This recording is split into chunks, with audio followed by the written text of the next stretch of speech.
Lah nek arep nyedhaki wong wedok ora ono modale terus piye, Pul? Kuwi gampang, wong lanang iki ora kurang akale. Wong lanang iki kudu dawa. Dawa apane? Manuwe, tapi dawa pikirane. Oh, ngono. Oh, dadi ora nggo model gampang. Lah kaya ono gunung-gunung apa laut yang ngger diakoni ta wis wong kae wis sapa kae ya Gusti Allah. Ayo diakoni kabeh.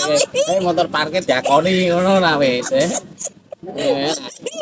Ojo kalah karo pitik jago. Pitik jago ki lho, ora ana pakanan krikil-krikil ditotoli kira. Wong babon terusan babon moro ya. Terus piye ker? Lho, ngono. Ngono. Dadi iki wis ana anu.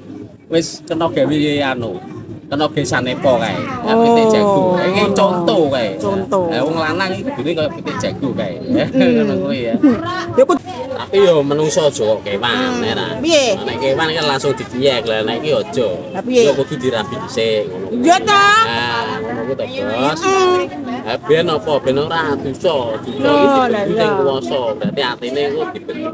Berarti nek dibendu iki awake dhewe ku ora tenang uripe. Pul, lah kembian piye karo bojomu, Pul? Aku mbiyen gampang, bojoku tak panteng tok. Kowe gelem urip aku urip mulya apa dak nek ra apa nek ra gelem ya kowe nak mek dengan nek mlaku terus dalan kae dengan cawet kae ya karepmu.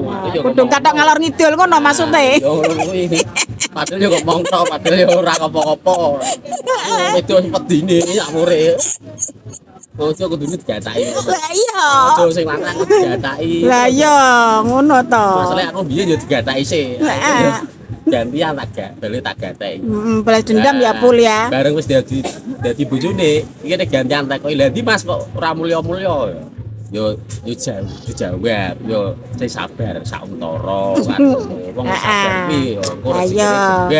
Nyebar godhong koro ya. Terus nek wayahe mulya engko mulya dhewe.